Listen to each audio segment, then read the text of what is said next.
West, that may help a little to encourage you, as I hope, to accept. I sent you this, I know, but if you want to look at it now, I brought over extra copies. The point of this is that neither Wes nor the Simpler Spelling Association phonetic alphabet is in any sense considered as definitive or final or not subject to change.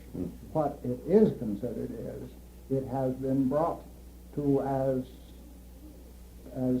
good a point as we know how to bring it, pending authentic research investigation that goes in quite deeply, not a mere question of experimenting with teaching children and seeing how well they do, but experimenting with your psychologic and perceptive and cognitive elements and so on, and going as deeply as necessary into the elements that go into making up a notation of that sort on the basis of experimental evidence.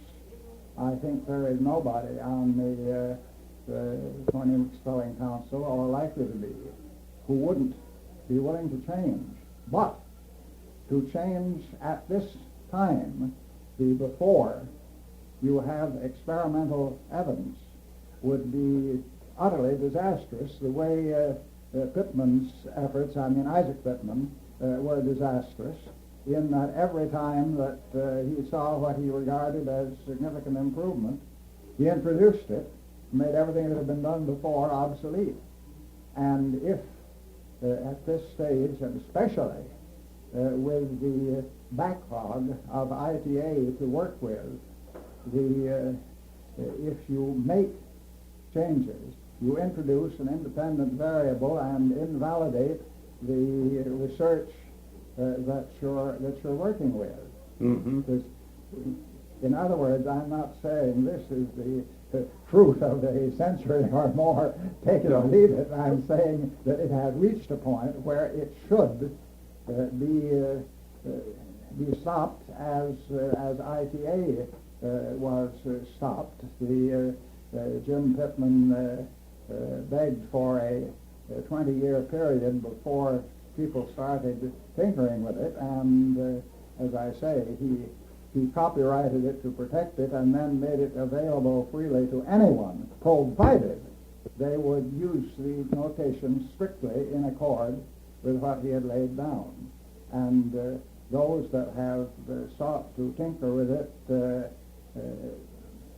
one or two of them may have been honest, but some of them weren't, that all they wanted was to start introducing changes so that, no matter how slight, so that you couldn't use the material that had been prepared, and the whole thing would break down. So similarly with your one sign, one sound notation, there are some characters there that I doubt very much if they can be improved on, and that's a field where you have more to offer than anyone that is in the field from your background, and that is not at the moment a question on a large scale, because I say in my judgment the only use for a notation of that sort at the present time is for such things as those books or dictionary key. Right. Now there's some history on that dictionary key business that made quite a difference in the public's knowledge, that is illustrative of the problems. I don't know whether you know anyone in the Merriam-Webster organization, or whether you love them if you do. I don't know anybody there. I don't know anybody.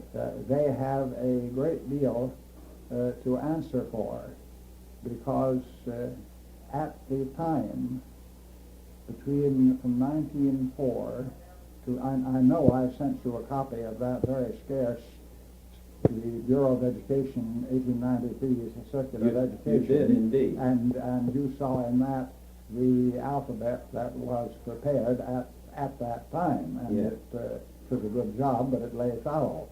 The I.K. Funk of Funk and Wagnalls, the owner of the New Standard Dictionaries, was not merely a zealous spelling reformer and member of the board, but he saw how very greatly the phonetic understanding of the public would be at least a beginning to educate it, improved, given a little sense of it by a notation that had some rationality to it, as compared to any of those that were being used at that time, and worst of all, Webster.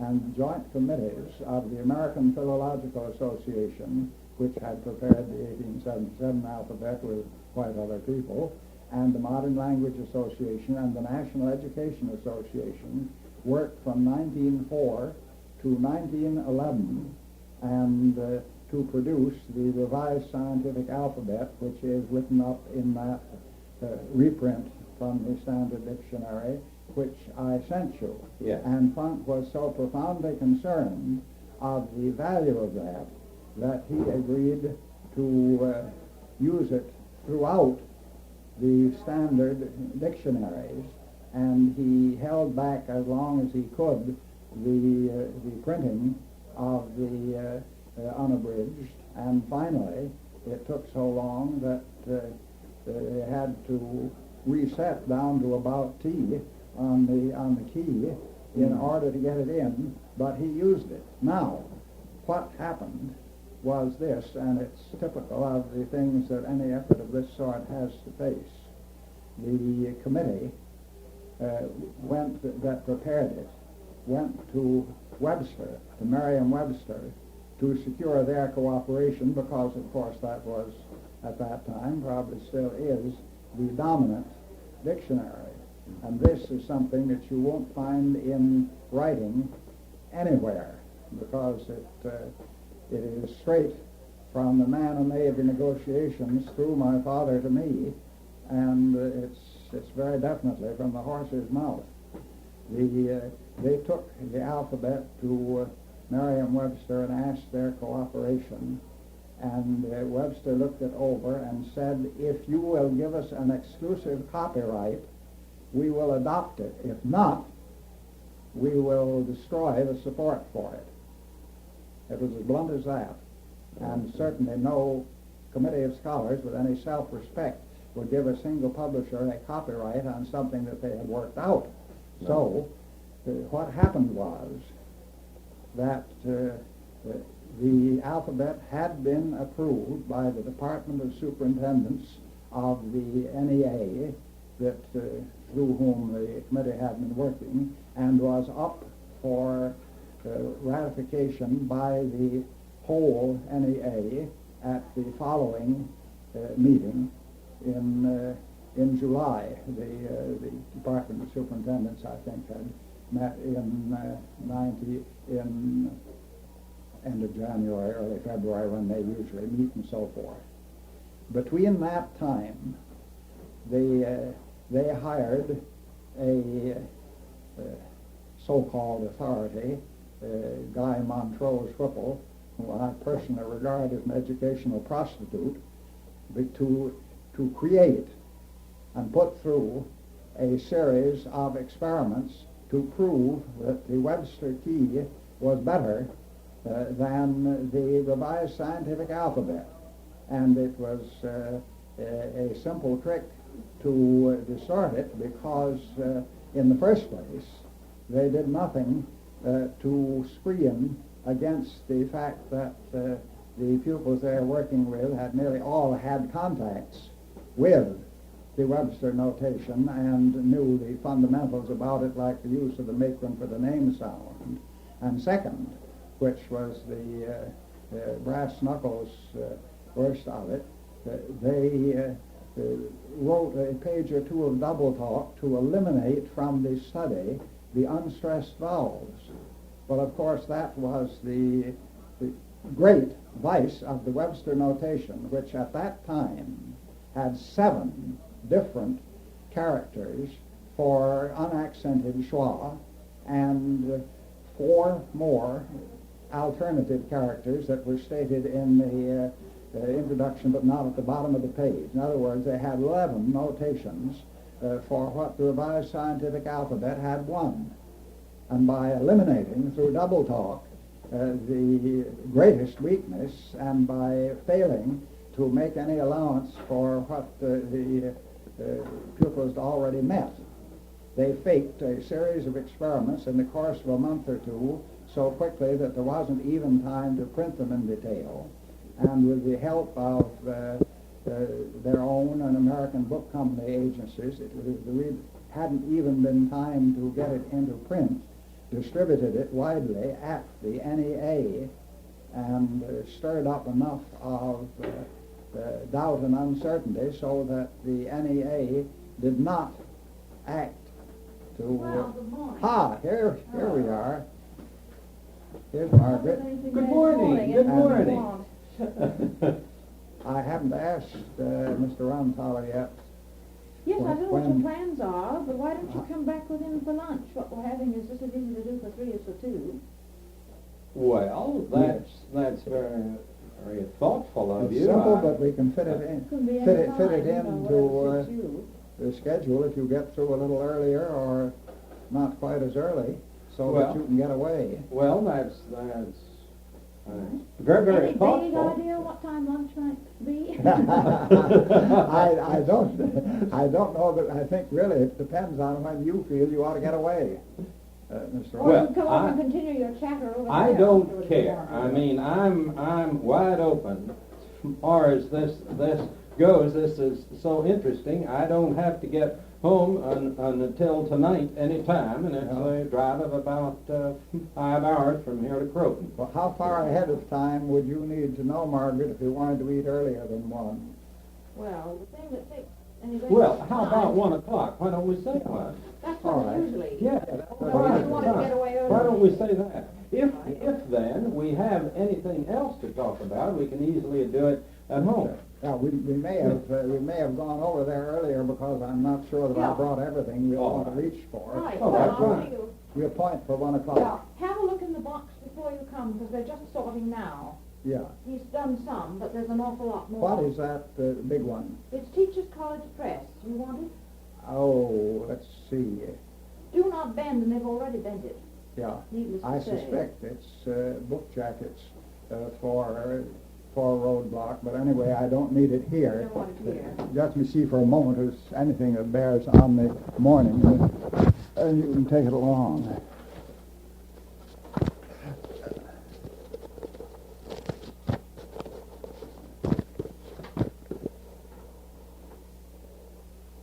No, it's mostly junk mail and K. I'll put this in my pocket in case I have time to read it. So you take it along. No.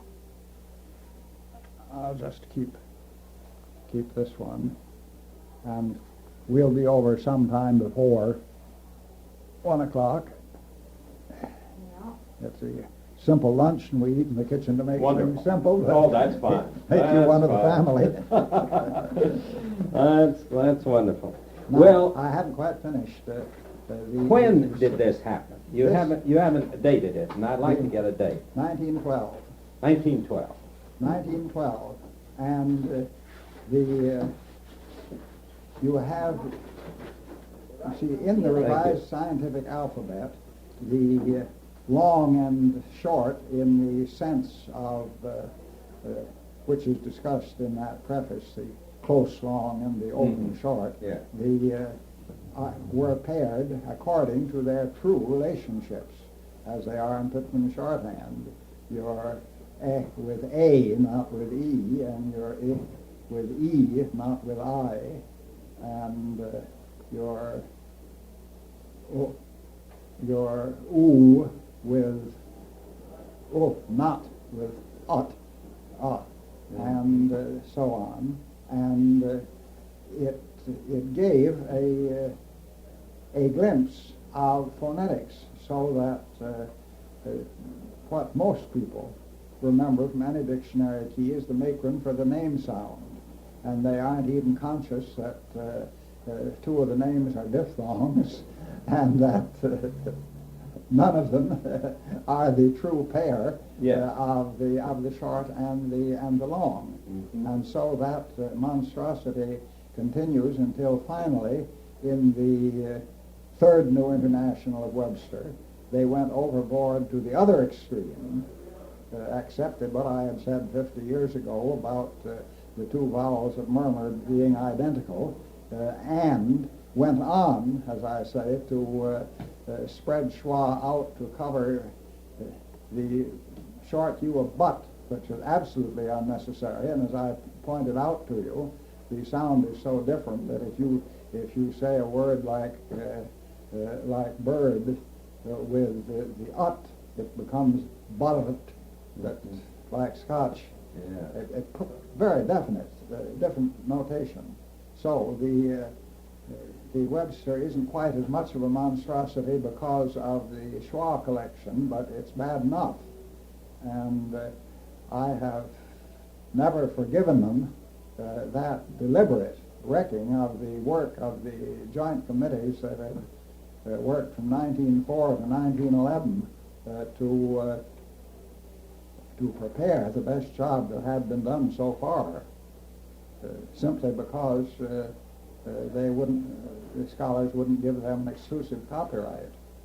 Now, I noticed in the Funk and Wagnall's dictionary of 1939 that this committee was in operation still, apparently, and they had a preface talking about it very much, giving the names of the people, the 41 people who were on the committee at that time, and so forth. Dr. Funk was one of them, and this is in 1939, the big Funk and I Wagnall's didn't dictionary. happen to see that. And also the 41. There was another edition in 41, and I was looking through them, and I assume that was the same alphabet and the same everything. Well, I hope so, but at some time in that period, after I.K. Funk died, his successors, let's see. Well, his name was attached to this. I'm not sure that it was I.K. Funk. Did he have a son? Oh yeah, Wilfred. Well, maybe it was Wilfred then. Yeah. Anyway, they threw the spelling reform idea to the winds and went over to a stupid notation of their own that was neither the familiar Webster nor a phonetic one, and thinking that they would get better sales and not caring anything about the things that I.K. Funk had cared about. Well, I'll have to look into that again, but because maybe I'm pairing two things that aren't alike. I think possibly you are, because the committee that prepared the revised scientific alphabet did not continue beyond the 1912 climax and so on. Well, this listed a long list of what appeared to be very eminent names of people that were involved in 1939. Now, I didn't know many of the people, and at this moment I can't recall any of them. Well, now, it may be that you are confusing the Committee on the Revised Scientific Alphabet, or the joint committees, with their consultative committee on pronunciations and so on, which has a considerable and distinguished list and is a permanent continuing thing. I know that committee too, but this wasn't the same one. Well, I don't know, so I can't help you. I know, no, all right. It doesn't matter now, but the point that I'm making is that I have no respect either for the Merriam-Webster organization, who have continued to drag their heels farther on spelling reform than any of the other ones, and who resorted to that typical brass knuckles effort to destroy what would have been a very notable step forward in educating the public to an elementary understanding of their own language. My, that's a wonderful background. The way you've said it is just wonderful. That is not on the record, and it shouldn't be put on the record at the present time, but No. just as well for those who are working with those things to know it. Mm-hmm. Now, I can well see, better than last night even, how the present importance of not changing what has been done recently, and comparatively recently, and of pursuing the idea of an ITM alphabet, or an ITM. That ILM is a very recent development. The Dr. Ben D. Wood, who was one of the outstanding educational innovators of the country, one of the buildings of the College of the Educational Testing Service was named for him a while ago, and he is a generation ahead of his time, and he pointed out quite a while ago that it was better to speak of the phonemic notation that you used as an initial learning medium, because the issue was not in the teaching but in the learning. And, ILM. And so in recent correspondence, or one release that Jim Pittman put out, he used that ILM.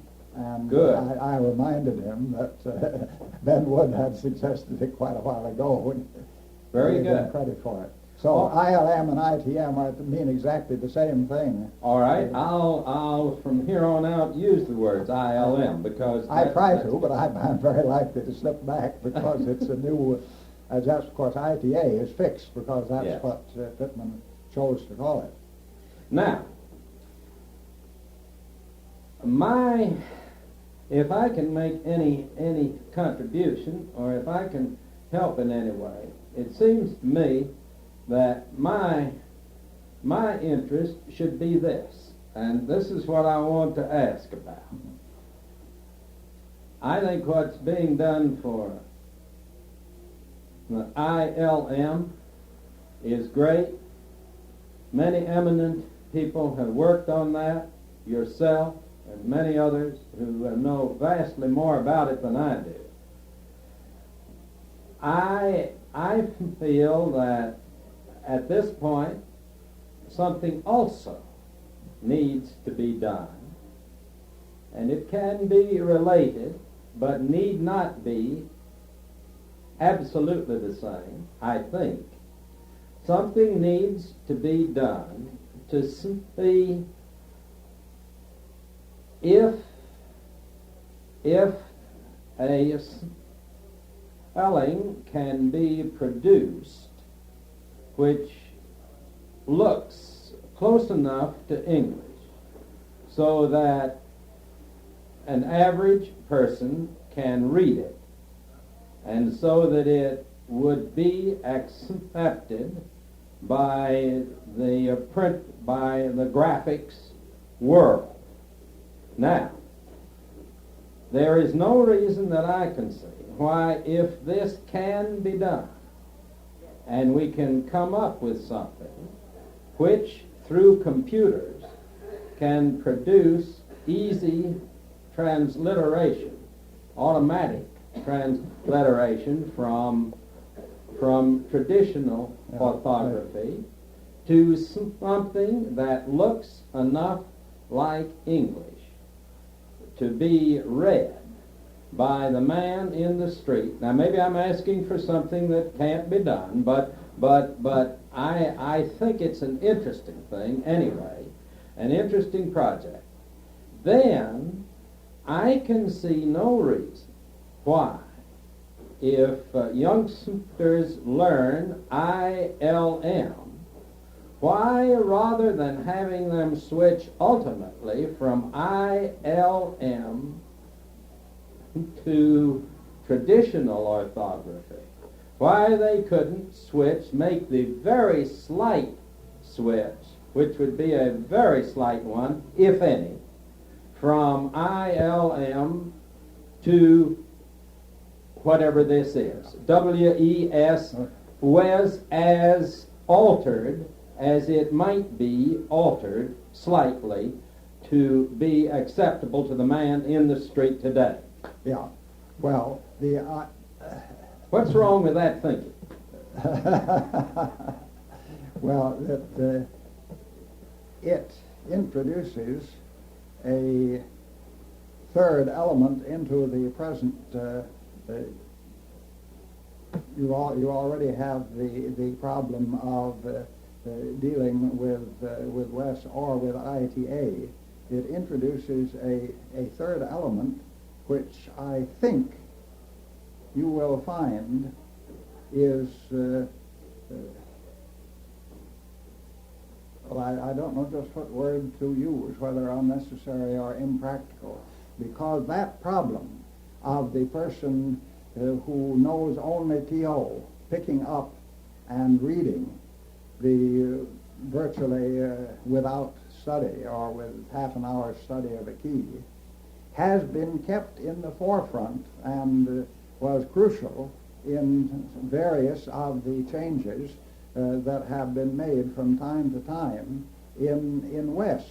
In other words, the WES represents in its present form the consolidated judgment on both sides of the Atlantic up to the time that the SSS blew up a couple of years ago, as to exactly what you're talking about. Except that it is not viewed from the graphic point of view. I will agree with you, and I realize very well that this has been the effort that the scholars, and heaven knows, they are men who have the linguistic ability to view this thing correctly, but they have not, from the graphic point of view, done the best job that can be done. Well, and just to make it easy, just to indicate one very easy thing is the omission of the X and Q. Now, the X and Q. Now, I concede that for ILM, using KW and using KS and GZ is correct. I absolutely agree that there's no reason to introduce Q and X there. But when you come to the graphics industry and so forth, the elimination of these two letters is not good. And it is not good graphically. It is not good from the read. Now, I know it's a small item, and it's only one item that I'm talking about, but it is an easily understood item. And when you see GZ when you see GZ in words, this clearly turns you off. And there's another way to do it. There's of the letter X, which does not turn off a person. When you see ZH, that also turns.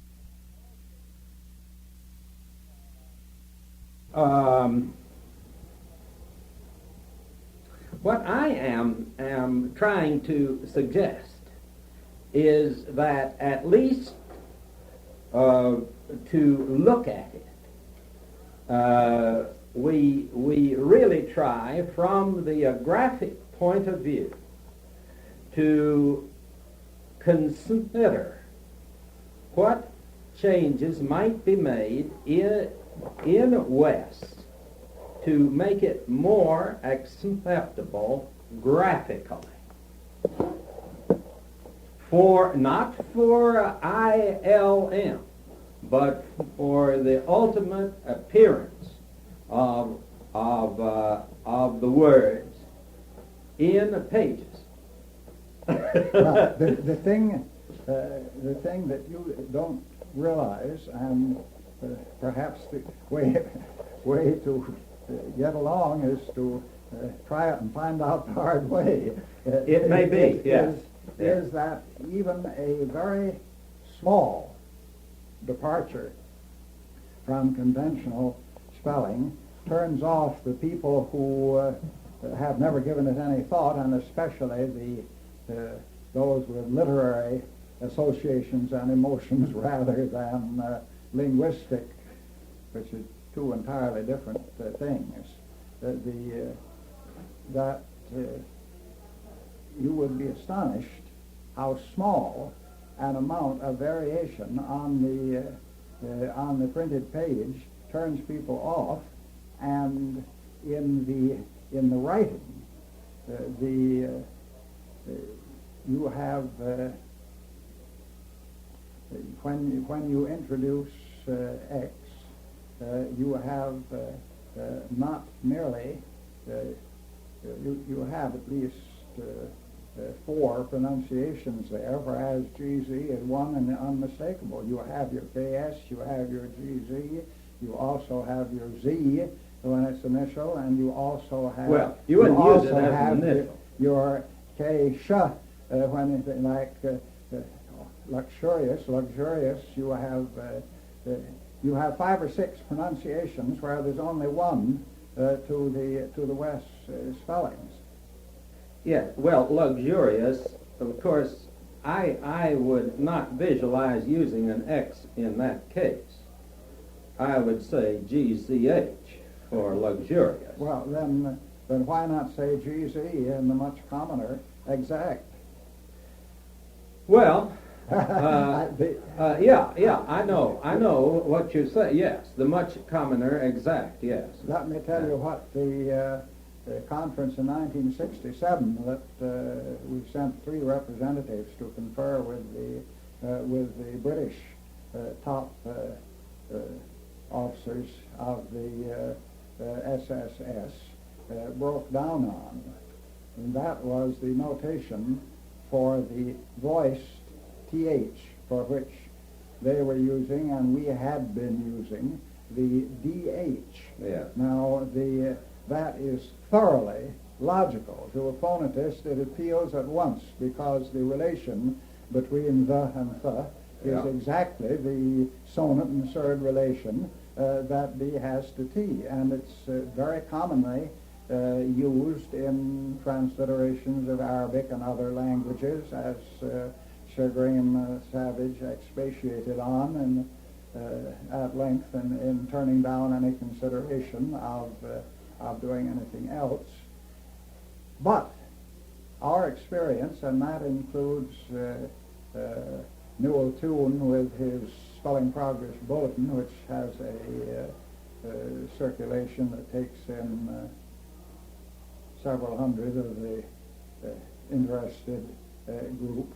The thing that turned them off more than anything else was that DH, because to the man in the street who hasn't any phonetic background and doesn't know what you're talking about in the surd and sonant or the voiced and unvoiced, it is it's like your Brooklyn saying them and does and these and so forth, and it looks grotesque, or what Shaw would have called obscene. Now you're saying precisely what I have said. And it looks grotesque. So we had to get away from it. Well, the decision of what looks grotesque, you have a very wide choice. If you look through the appendix to the roadblock that brings together the spellings that I found so far in one abridged dictionary. I missed one after it was too late to change, but 562 instead of 561, but we let that pass. Anyway, under those hundreds of pronunciations, you have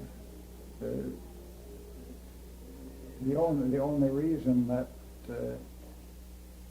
you don't regard them as, some of them as grotesque, is because you're familiar with them. Right. That is it. You see, that's my work. That's my work.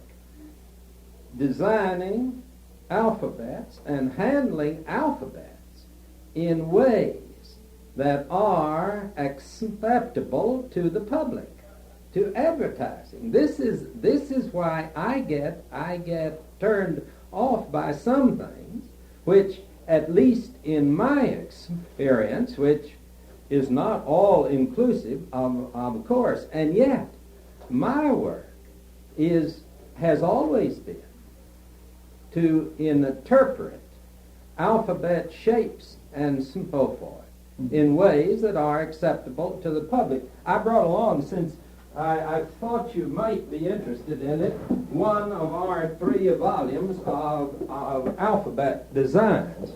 I just thought this might be interesting to you. This is volume 3. This is the newest one. Now, this doesn't mean that all the alphabets in there are acceptable or beautiful or anything, but they are new alphabets. These are all new shapes.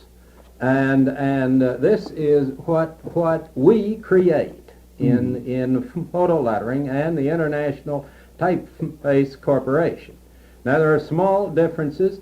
Many of these are for advertising purposes. And I can't go along with all of them by any means, but they represent designers from all over the world, and we are the headquarters for designs. We do a pioneering work in alphabet design and so forth. And I just thought you might be interested in looking at the great variety. Toward the back are some horrible alphabets, which you won't warm up to at all. But this is the way. These are new directions, some of which are successful, others of which are not. But it's all been very interesting, great fun, and this is why, yes, these are English reading foreign alphabets. Mm-hmm. I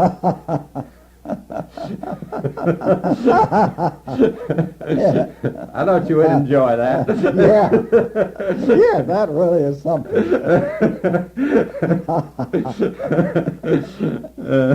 Well, you bring to the combined problem an enormous background that not merely none of us have, but I think probably almost nobody else has. Well, certainly we should find out what to do with it. But I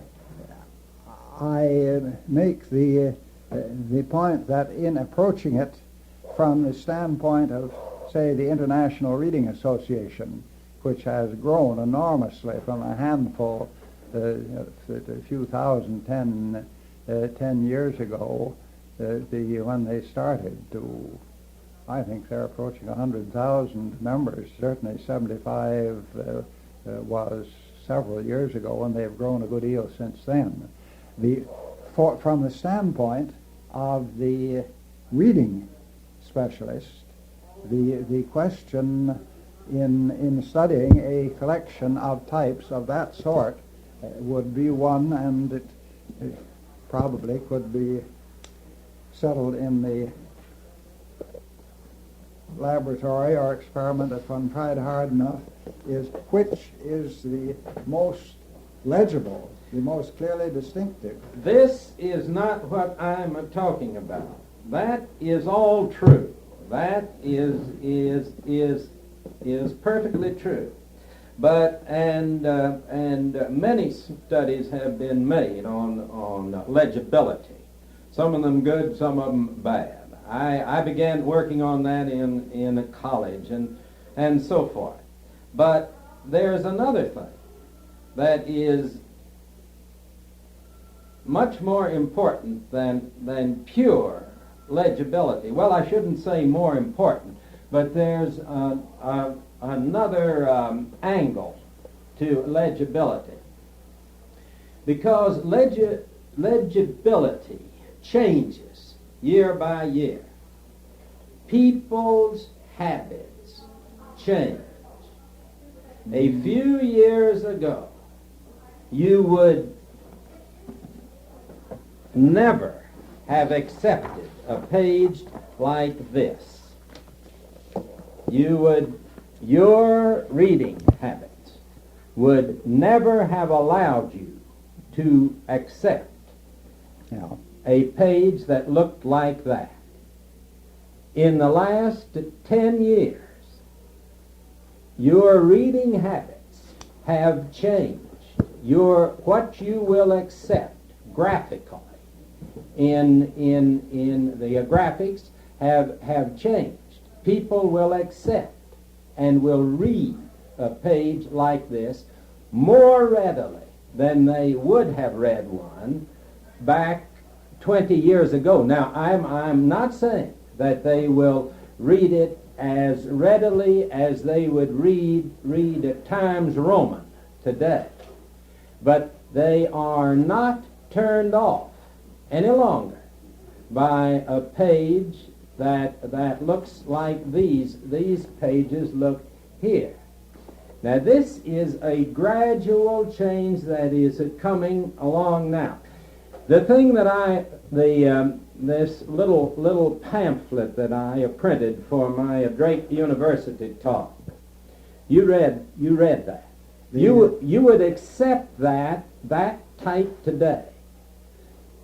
6 or 8 years ago, you would not have accepted that type at all. That is a souvenir. That is a very way out, far out type. But it is accepted today. Yes, right there. Now you read that, you accept that today. 10 years ago you would not have. If you begin looking at those letters carefully, you will see the peculiar things going on in them.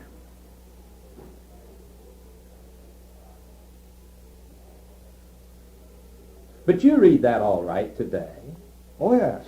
And this is but if I'd shown you that 20 years ago anyway, you would have had a little hesitancy about it, because the peculiar things going on in those letters were not done at all then. Today they are done, and this is acceptable.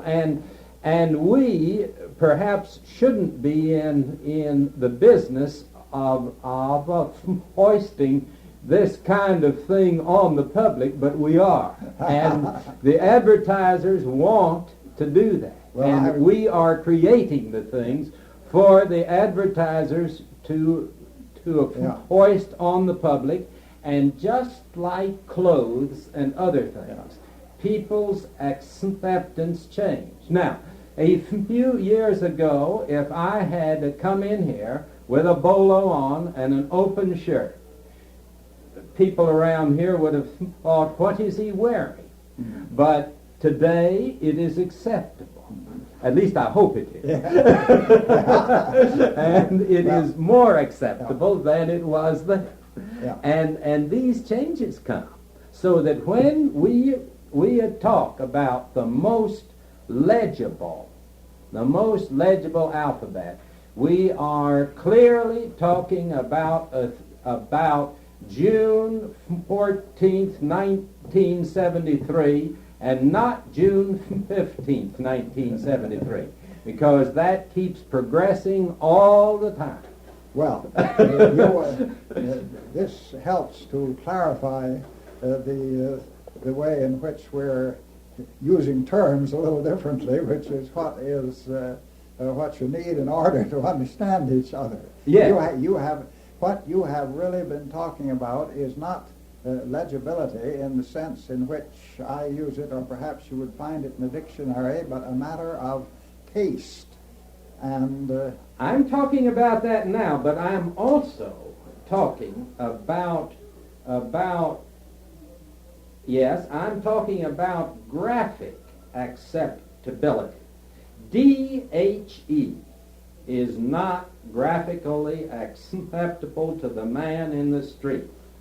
NOU is not, I think, is not graphically acceptable to the man in the street.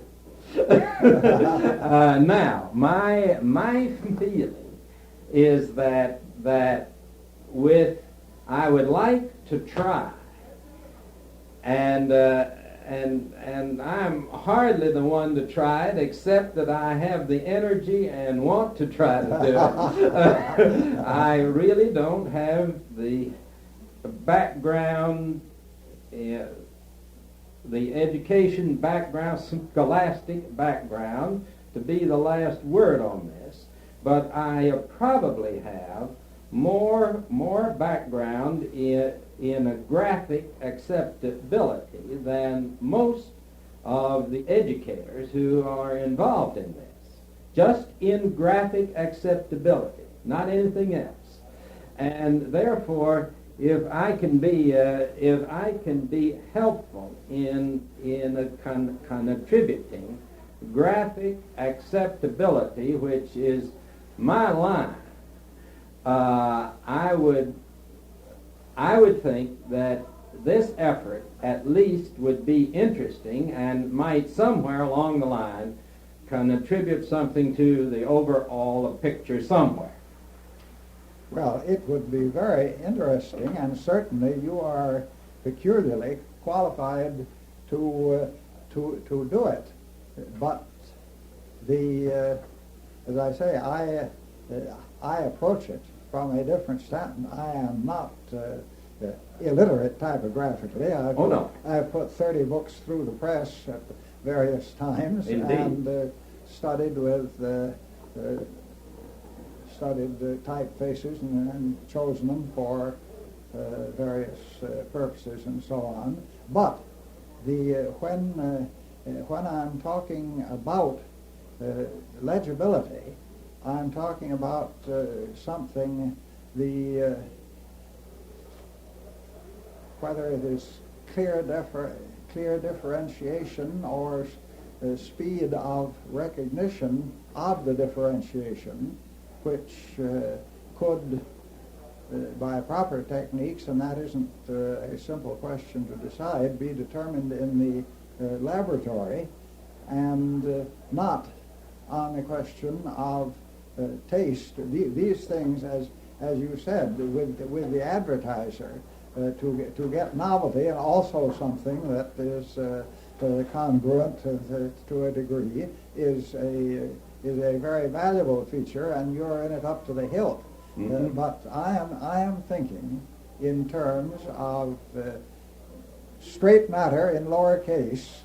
I come back to that too. I come right back to that. I'm thinking about straight matter in lowercase. Well, now when you do that, I think there is abundant evidence, and if there isn't, it's a thing that could be tested, that you can't make a sans serif type as legible, the speed and accuracy of reading, as you can one of the more conventional with serifs to whatever degree. And well, except that for Optima, which we don't show here, which is a yes. If you're talking completely sans serif, yes. but you can Isn't this page that you put that in is a front of me? sans serif. It That is isn't? completely sans Yeah, serif. yes, that, Yeah, completely sans serif with very high excite, very low caps, Yeah. and very short ascenders, and this is extreme. Yeah. But optima, maybe we have some optima in this. This for body matter is very readable today. Let me just see. And it has a hint of a serif, but only a hint.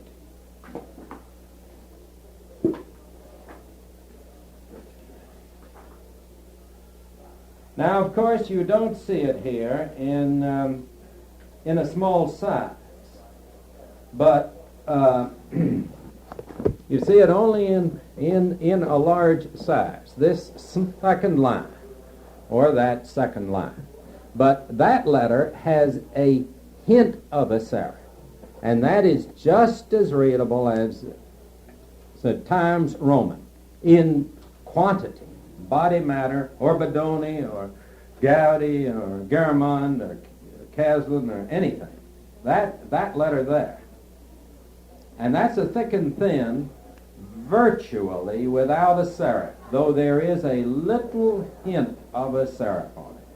There's just a tiny emphasis on the corners, but in very small body matter. And you probably have some things around here that use that for page after page, books completely printed in it, completely legible, completely rapid.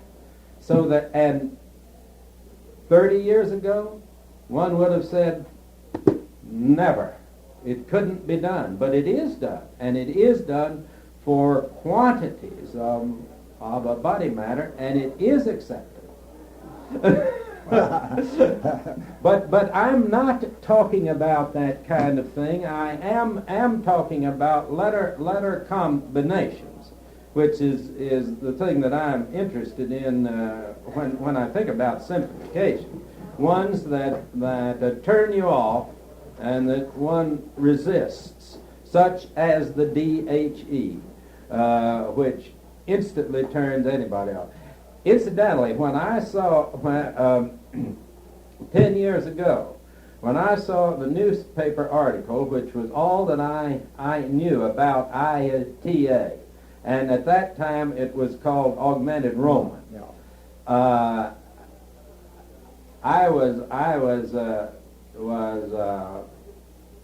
I didn't like it because of the poor graphic design of it, but that was my feeling, and I independently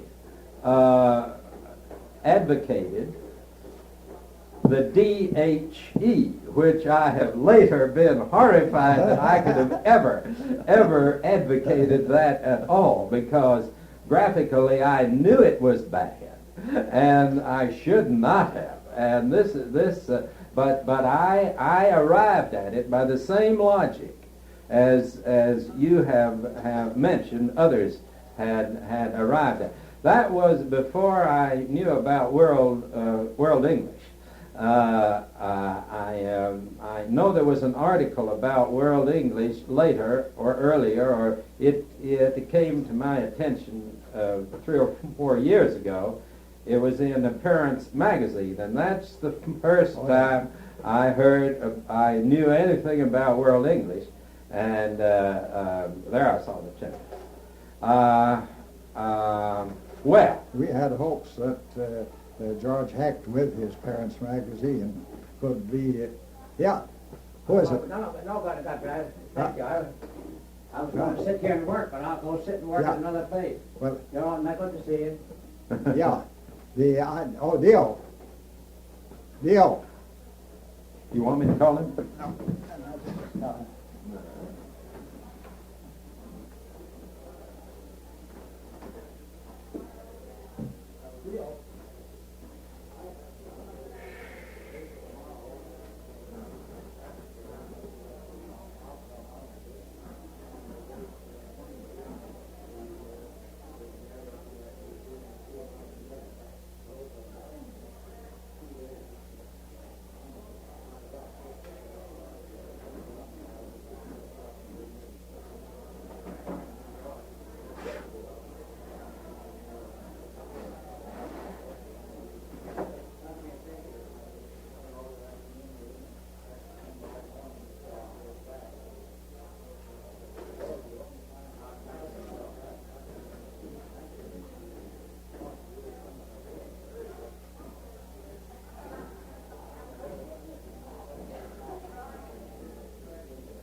May I ask you a few more things? Sure. I think we've aired out this a little bit, and I don't want the time to slip by too fast before I get a few answers to these questions, if we can. Oh, on our word, medieval, I find that Random House gives both the second and the third E's as long E's. They give all E's long. 3 long E's. They would spell it MEEDEEEEVAL. You're shaking my faith in them a little. I have found that last night to my horror after we had and Oblivion. They would spell it OBLIVEEEON.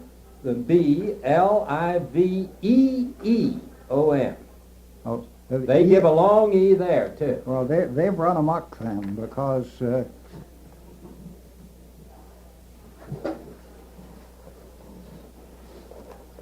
Now, is that your old dictionary? Good. this- Well, let me just see, Let's see. what is in it. Random House, 1963 is the latest. All right, good. Now, what does that do about medieval? Because their new one has 3 long E's in it. And then they give a secondary pronunciation of making the first E short.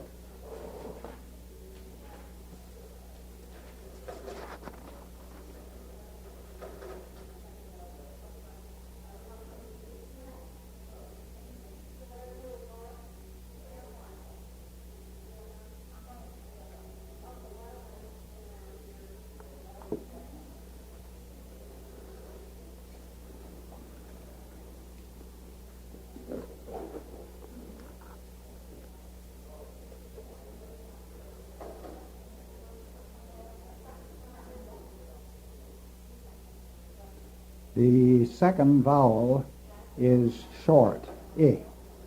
Their preferred pronunciation for the first vowel is E, and the third vowel is, of course, E, which was the point I was making. But the second one is short in both pronunciations which they give. medieval. Yeah. No, No, de, de, E, vowel. It's yeah, of schwa course, on the it's a last. schwa on the last. Well, now look here at this.